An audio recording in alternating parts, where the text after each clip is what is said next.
안녕하십니까. 세종스포츠정형외과 김진수입니다. 오늘 제가 만든 동영상은 아킬레스 파열이 일어나고 난 다음에 저희들이 수술에 대한 수술 전 설명, 그리고 동의서에 관한 내용들을 설명을 드리도록 하겠습니다. 그래서 보통은 이제 이런 아킬레스 파열들이 갑작스러운 움직임들을 하게 될 때 일어나게 됩니다. 그래서 끊어지고 나면 저희들이 보통 완전 파열인 경우들은 여러분들 직접 진단을 사실 할 수가 있습니다. 꼭 의사나 의료인이 없어도 진단을 할 수가 있게 되죠. 보통은 아킬레스가 끊어진 부분을 이렇게 쑥 눌러보면 쑥 들어갑니다. 반대쪽 보면 어떤가요? 아킬레스가 이렇게 팽팽해 보이죠. 근데 여기는 쑥 들어갔죠. 우리가 뭐 딤플링이라고 하는 겁니다. 쑥 누르면 들어가는 그런 형태들. 그리고 보면 이 환자는 조금 오래돼서 온 분인데 아킬레스가 어떻게 해요? 좀 각도가 굉장히 샤프한 각도가 일어나죠. 이렇게 쑥 둥글게 일어나는 것들이 아니라. 그래서 이런 형태들만 보더라도 아킬레스 파열을 진단할 수가 있습니다.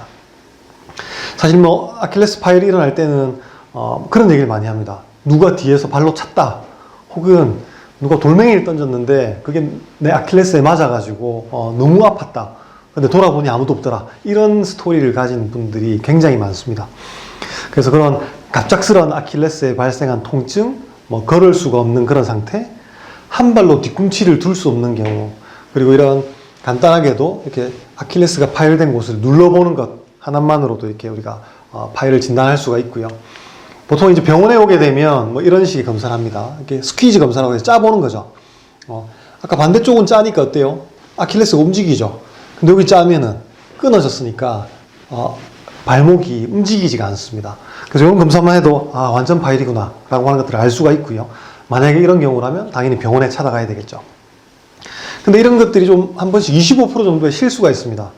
이게 꼭 아킬레스는 끊어졌지만 발목을 내리는 다른 근육들이 여러 가지가 있기 때문에 그냥 체중 부하를 하지 않고서는 발목이 움직이는 게 가능한 경우들이 있습니다. 아까 한 발로 뒤꿈치 들기는 안 된다고 했지만 발목은 움직여요, 이렇게. 그런데 발목이 어떻게 움직이지? 아킬레스가 끊어졌는데? 라고 하지만 다른 발목을 내리는 굴곡근들이 일부 살아있기 때문에 발목 자체는 움직일 수가 있습니다.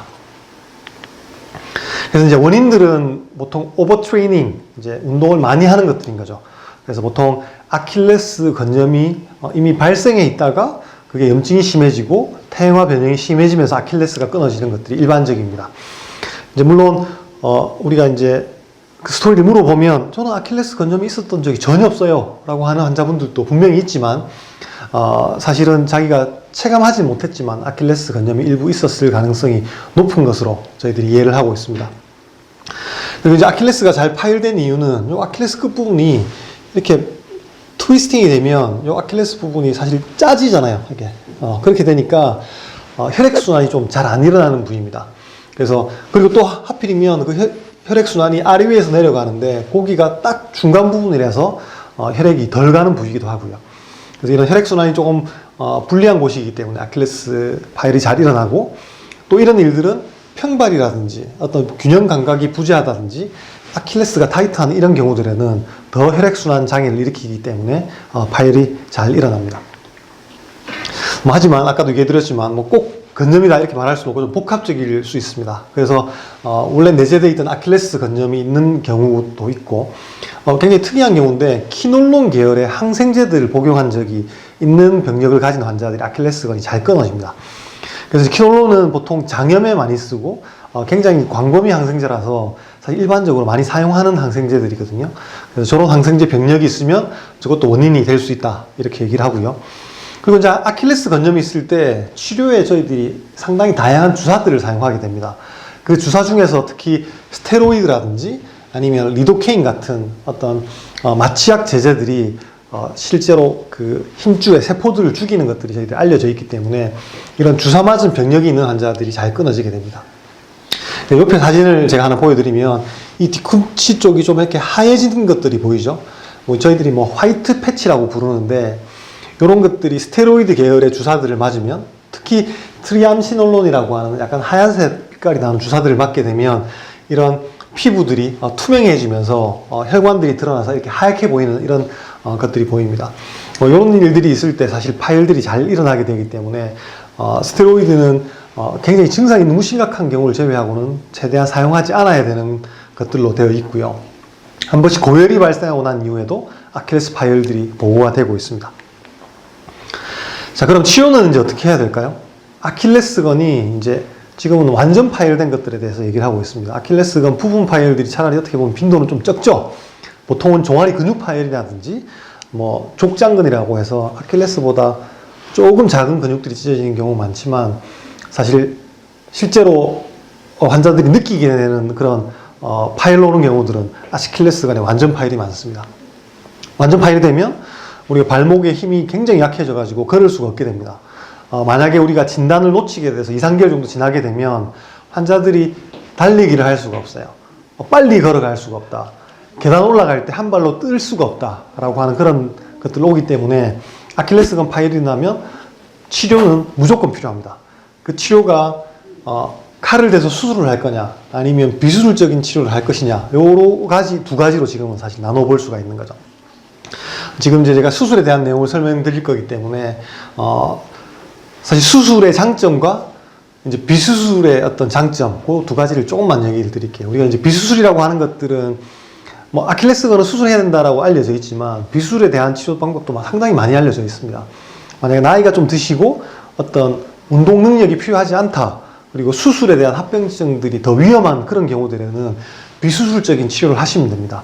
나이가 많거나 당뇨가 있어서 상처가 잘 안 났거나 지금 뭐 여러 가지 어떤 수술을 할 수 없는 상태, 마취의 위험도가 높다든지 이런 것들이 있다면 비수술적인 치료를 하더라도 보행들을 하고 일상생활을 하는 데까지 만드는 것들은 그렇게 어렵지가 않게 되어 있습니다.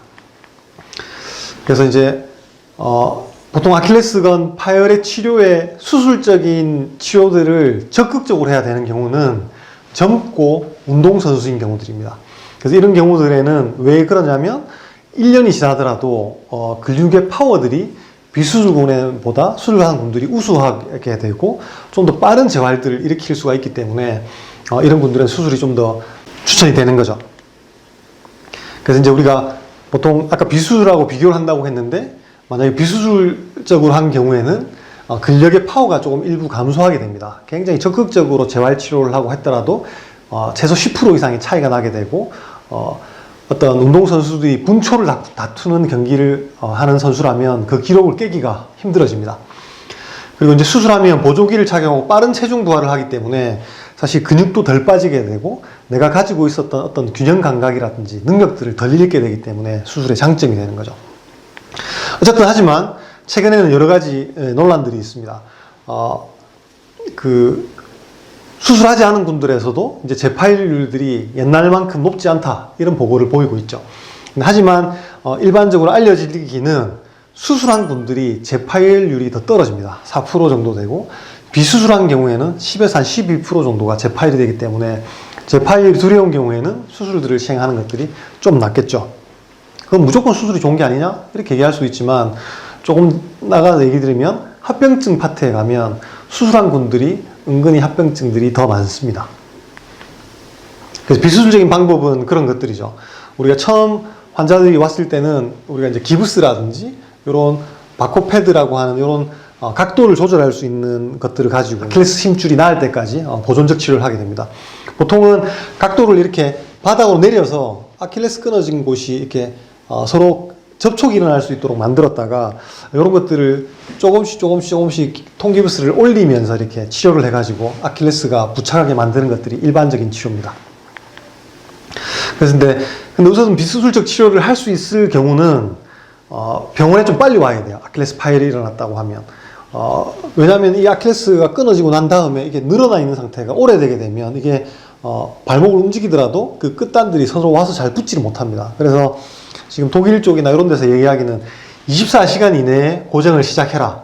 그리고 스포츠 활동성이 좀 적은 경우가 좋고, 뭐 여기 보시면 초음파상에서 이렇게 갭 같은 것들이 초음파를 찍었을 때 딱 붙게 되는 이런 경우.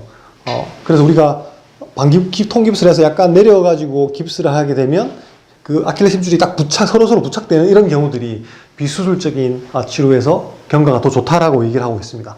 그래서 사실 내가 이제 뭐 젊고 운동선수라면 수술적 치료로 가고, 내가 나이가 많고 당뇨가 있어서 수술했을 때 상처 부위가 잘 낫지 않을까 걱정이 된다. 그리고 나는 이제 뭐 그런 굉장히 높은 강도의 운동을 하지 않을 거다라고 하신다면 빨리 병원에 와서 초음파로 접촉이 일어나는지를 보고 석고 고정 혹은 바코패드라고 하는 그런 보조기들을 적절히 착용하고 재활을 하신다면 역시나 좋은 결과들을 보실 수가 있습니다. 그래서 이제 비수술이 장점인 것들은 그런 거죠. 비수술하면 합병증이 거의 없어요. 2.7%.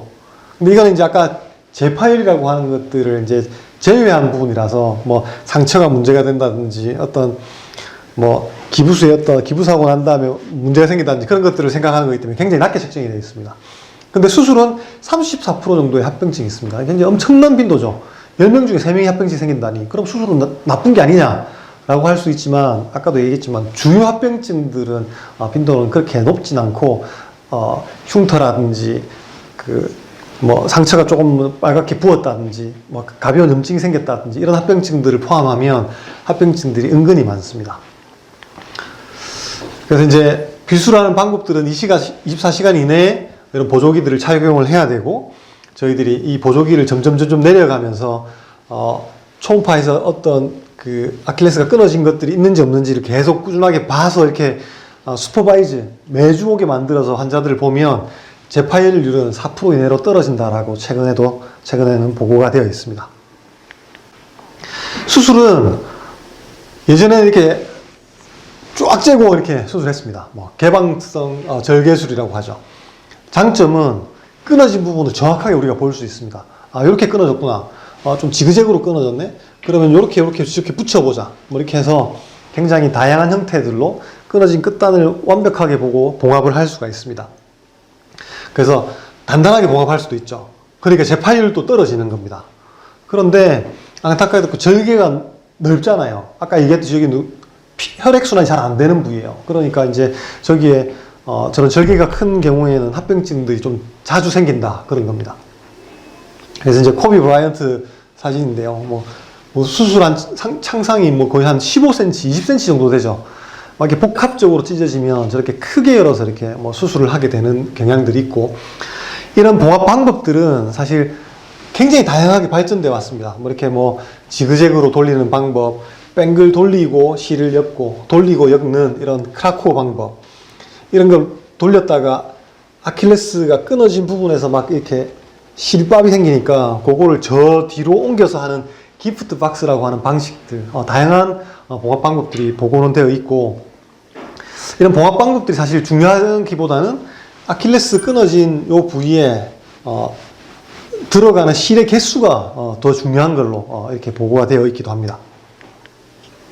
그런데 이제 아까도 얘기했지만 이제 너무 사이즈가 크게 이렇게 절개를 하니까 상처에 대한 합병증 혹은 감염에 대한 합병증들이 상당히 많이 생겼죠. 그래서 그런 것들을 좀 더 보완하고자 나온 방법들이 최소 침습 방법의 아킬레스 봉합 방법입니다. 그래서 첫 번째 나온 기구들이 아킬레온이라고 하는 그런 기구들, 그 다음에 펄스라고 하는 그런 기구들이 많이 나와 있죠. 그래서 이렇게 조금 째가지고 기구들을 콱 집어넣는 거죠. 집어넣어서 보지 않고 실을 이렇게 따서 쑥 끄집어내면 그 아킬레스의 일부 실이 고정이 되어 있는 채로 실만 이렇게 빠져나오게 됩니다. 마찬가지로 아래쪽으로 넣어서 피부를 통해서 실을 이렇게 이런 바늘들을 이용해서 넣어가지고 또 쏙 빼면 아킬레스에만 실이 걸려있게 되고 나온 실들을 여기서 꼬매주는 거죠. 장점은 절개를 조금밖에 안 넣습니다. 단점은 그렇죠. 내가 그 끝단이 어떻게 끊어졌는지를 신경 쓰지 않는 거죠. 어쨌든 붙여만 놓겠다라고 하는 그런 방식들입니다. 그래서 이제 뭐 이런 기구들이 없으면 스폰지 포셉이라고 하는 아주 수술방에 흔하게 있는 기구들로도 이런 방식으로 봉합을 할 수가 있죠. 저도 이제 이런 방식을 좀 사용했었었고 예전에 이제 이 방식의 또 단점은 사실은 아까도 얘기했지만 이 기구들을 넣고 빼고 실을 끼울 때 우리가 실제로 속을 보지 않고 감각으로 하게 됩니다. 그러면 여기 지금 쭉 나와 있는 이게 복제신경이라고 하는 신경입니다. 뒤꿈치의 피부를 이제 담당하는 신경인데 안타깝게도 저 신경을 굉장히 많이 다치는 걸로 되어 있습니다. 많게는 15% 이상 다친 걸로 보고가 되고 있고요. 전 세계적인 보고를 합쳐보면 5%에서 7%가량의 저런 복제신경 손상이 일어나는 걸로 알려져 있죠. 그래서 저는 기구를 써서 수술했는데 상처는 작은데 갑자기 뒤꿈치에 감각이 없어지거나 저림감들이 생기는 경우들이 은근히 있고 제가 이제 뭐 이런 워크샵을 갔을 때 뭐 이런 신경들이 진짜 그 기구에 딸려 나오는 경험들도 한번 해본 적이 있습니다. 그래서 이런 신경 손상의 좀 위험성이 좀 높다라고 하는 게 이런 채소 침습 방법의 단점이 되겠습니다. 하지만 감염률은 감소하고 어쨌든 상처가 안 아프니까 기능적 점수는 좀 더 높아집니다. 그리고 이제 절개선은 뭐 굉장히 조그만 것처럼 보이지만 약간 힘들 경우에는 결국 이렇게 한 4cm 정도의 절개를 넣게 되어 있고요. 신경 손상들의 위험이 있는데 이런 것들을 또 보완한 방법들이 개발되어 있죠. 충남대 강찬 교수님 같은 경우에는 초음파를 이용해서 초음파로 신경을 직접 보면서 아킬레스건을 보면서 이렇게 바늘을 넣어가지고 그런 신경을 피하는 방식들을 사용해서 봉합을 하기도 합니다. 하지만 역시나 그 끝단을 정확하게 보지는 않는 거죠. 수술 방식이 채소 침습 방식과 완전 개방성으로 하는 방식의 장단점을 좀 이렇게 짬뽕을 시켰다고 할까요? 이렇게 두 개를 믹스해서 지금 수술을 시행을 하고 있습니다. 저도 이제 채소 절개 침습이라기보다는 어쨌든 절개를 하는 거죠. 일반적인 절개선보다는 조금 훨씬 작습니다. 보통 정말 작게 들어갈 때는 한 2cm, 많이 들어가면 한 4cm 정도만 들어가면 일반적으로 저희들이 알려져 있는 절개선의 3분의 1로만으로도 수술을 할 수가 있죠. 이 정도 열면은 사실 우리가 피부가 조금씩 올라가잖아요. 그래서 올라가기 때문에 그 위쪽에 있는 끊어진 끝부분들을 내 눈 속에 내가 눈으로 그 끊어진 부분들을 다 확인을 할 수가 있습니다. 그리고 아래쪽도 마찬가지죠. 발목을 이렇게 막 들면 아래쪽 끊어진 아킬레스 부분들이 위로 당겨 올라오기 때문에 요 틈새 속으로 또 들어오게 됩니다. 그래서 이렇게 들어오게 된 그 아킬레스 부분들을 보고 실을 엮어가지고 끄집어내게 되는 거죠. 아까도 이야기 드렸지만 좌우로 통하는 실의 개수가 많아야 되기 때문에 저는 최소한 6개의 실들을 통하게 해가지고 봉합을 지금 시행을 하고 있습니다. 그래서 절개를 해서 수술을 하고 봉합을 하면 보통 요 정도 사이즈가 되는 경우들이 굉장히 흔하게 되는 거죠. 이건 조금 더 작은 거긴 하고요. 보통 요거보다 환자들의 어떤 찢어진 모양들을 우리가 MRI로 예상을 하고 절개선의 사이즈가 결정이 됩니다. 정말 이렇게 뚝뚝 끊어진 사람들은 조금만 째도 되고 막 지그재그로 찢어지거나 상당히 다양한 패턴을 가집니다. 끝에는 아래쪽 밑으로 가서 끊어져 있고 위에는 끊어져 있거나 아니면 진짜 이게 대각선으로 끊어져 있거나 그런 경우들은 우리가 보지 않고 꼬매면 그 절단면이 정확하게 맞추거나 하기가 힘듭니다. 그래서 그런 것들을 정확하게 보기 위해서 이런 절개를 해서 실제로 끊어진 부분을 보고 수술하는 방식들을 선호합니다. 그리고 이제 뭐 이 환자분은 조금 더 절개를 많이 했는데 굉장히 복잡하게 끊어져 있어요. 그리고 이렇게 뭐라고 할까 퇴행성 변화가 있어가지고 조직들이 불편하죠. 그리고 이런 것들이 혈액순환이 안 좋다고 했지 않았습니까? 사실 이 아킬레스건은 혈액순환이 일어나는 것들이 아킬레스 자체에서 혈액이 공급되는 게 아닙니다. 아킬레스를 싸고 있는 힘줄막, 우리가 영어로는 파라테논이라고 그래요. 이 힘줄막으로부터 사실은 혈액을 공급받게 됩니다.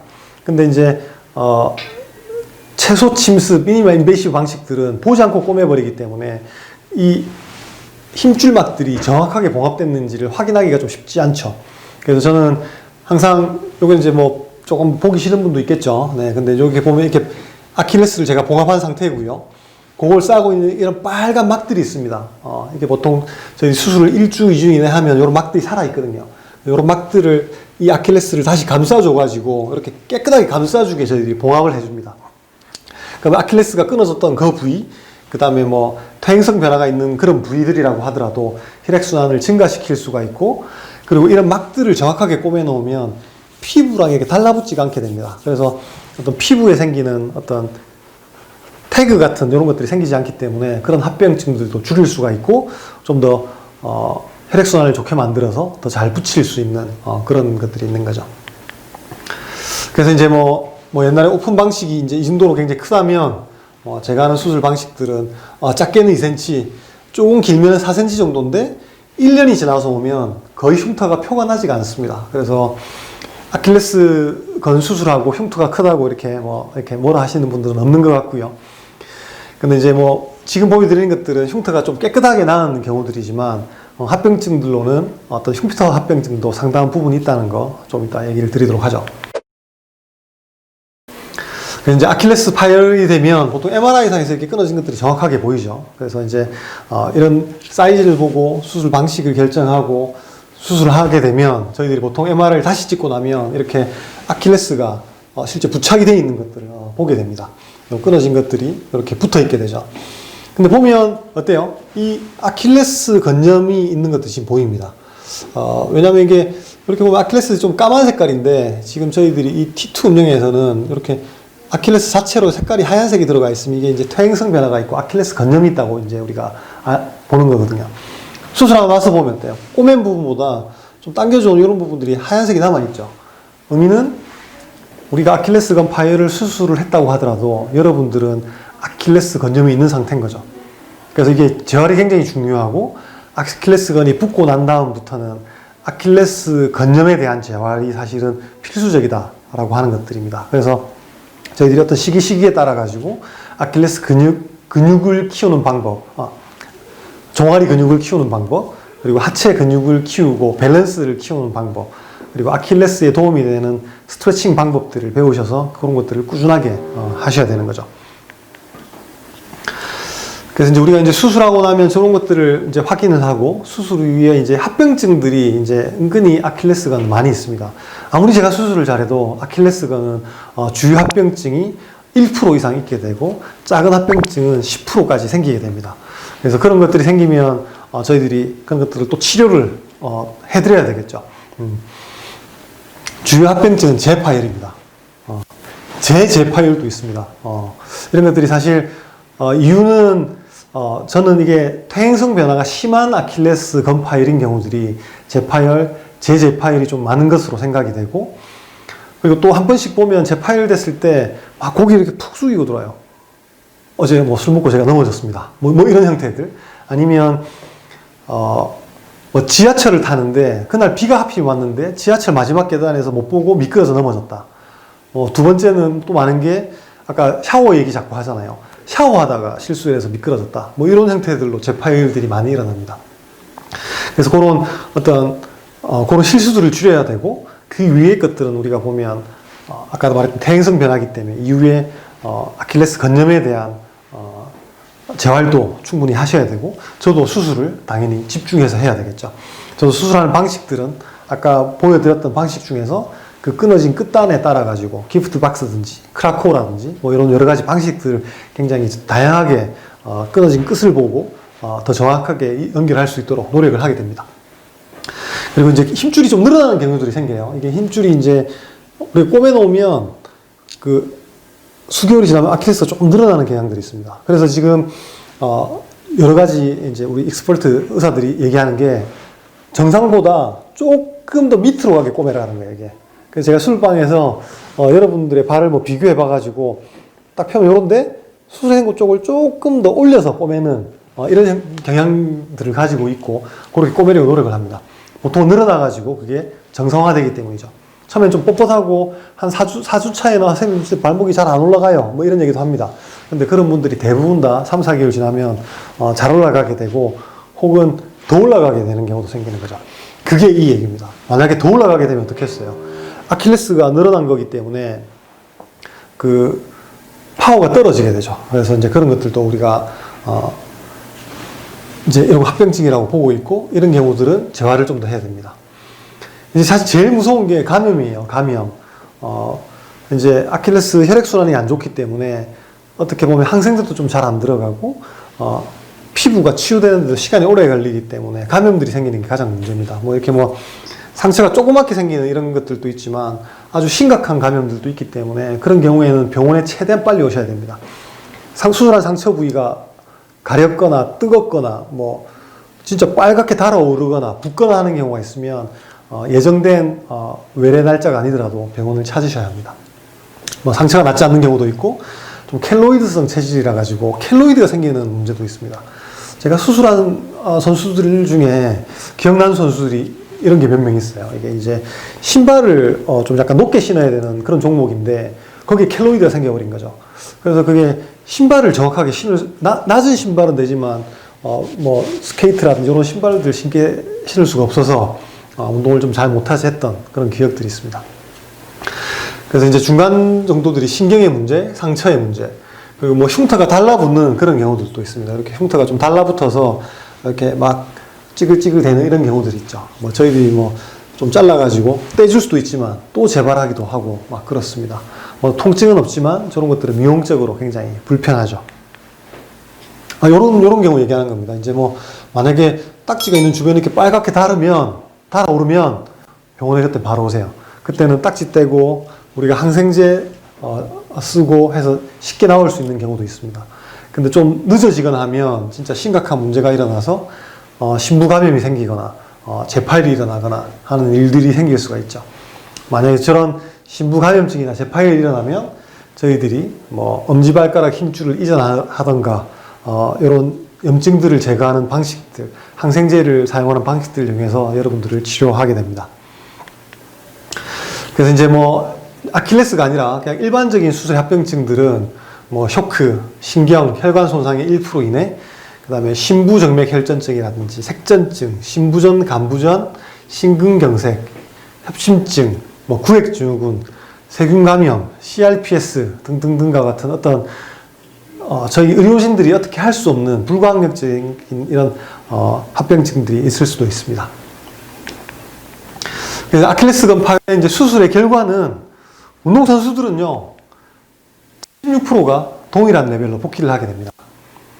일반인들은요 거의 99% 자기의 어떤 레벨로 복귀하게 됩니다.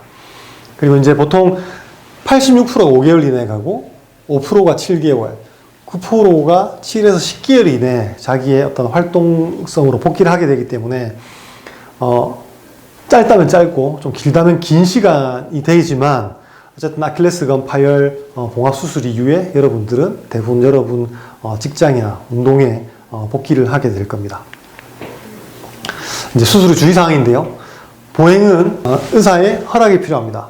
저희들이 수술장에서의 상황, 찢어진 모양 이런 것들에 따라서 좀 더 빨리 디디게 할 수도 있고 약간 천천히 가기도 할 수도 있고 수술 테크닉이 뭐 재건술인 경우도 있고 봉합술인 경우도 있고 하기 때문에 허락이 필요하고요. 실밥 제거, 수술 후 2주째 내원하는 날에 와서 제거를 하게 되는데 그때까지 최대한 물이 들어가지 않도록 좀 주의를 하시는 것들이 좋습니다. 그리고 이제 혹시나 태어날 때 통깁스나 바코패드 같은 이런 보조기들을 착용할 텐데 그 각도라든지 이런 것들을 정확하게 인지를 하고 가셔야 합니다. 그래서 이제 뭐 제가 이제 아킬레스에 대한 설명은 다 드렸고 이제 이건 동의서에 대한 내용입니다. 여러분 이제 이거 다 듣고 이제 여러분들이 스테이션에서 수술에 동의하는 경우에는 이런 것들을 작성을 하시고 여러분들의 이름과 그런 것들을 쓰시고 사인들을 이렇게 해주셔야 됩니다. 보통 저희들이 이제 기저질환이 있는지 이런 것들을 확인하게 되죠. 특히 이제 여기서 이제 당뇨병이라든지 혈액응고장애라든지 뭐 이런 것들이 수술에 좀 문제가 될 수 있는 경우들이 있고 뭐 약물 부작용이나 이런 것들이 있으면 간호사들한테도 정확하게 이야기를 해주셔야 저희들이 약을 정확하게 사용할 수가 있습니다. 수술의 마취는 저희들이 대부분 다 척추 마취를 이용해서 합니다. 허리에 이제 주사 한 대 맞으면 이제 그 배부터 해서 다리 하체가 싹 다 마취가 되는 그런 경우들이고 보통 6시간 가량 마취가 지속이 됩니다. 근데 이제 여러분들이 갑작스러운 체위 변화를 하거나 뭐 일어나서 앉거나 뭐 이렇게 하면 마취약이 조금 이동을 할 수가 있어가지고 두통이라든지 이런 것들을 만들 수가 있으니까 아마도 수술을 끝나고 나서 언제까지 좀 누워 있으라, 많이 움직이지 말라 이런 이야기를 듣게 될 겁니다. 그럼 그렇게 잘 지켜주셔야지 쓸데없는 두통 같은 게 안 생기니까 그런 거 좀 염두에 두기 바랍니다.